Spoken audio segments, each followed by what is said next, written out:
Ukrajina ulazi u još jednu zimu pod masivnim ruskim napadima na energetsku mrežu.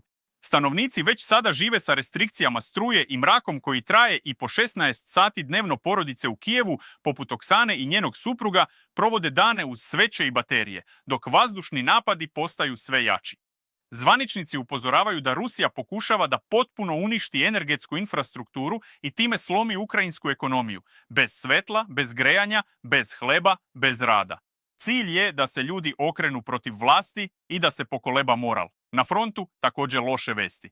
Pokrovski je na ivici pada, a Rusija pojačava pritisak u Donjecku i Zaporožju istovremeno, diplomatski napori su zamrznuti, a korupcijski skandal potresa Kijev. Ipak, uprkos umoru i nesanici, ukrajinski moral ne pada. Novi podaci pokazuju da je više od polovine građana ipak optimistično.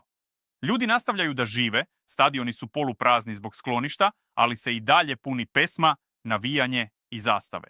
Zvaničnici poručuju, ako Ukrajina izdrži ovu zimu, Rusija gubi posljednju šansu za preokret. Ako stignemo do 1. aprila, mi pobeđujemo,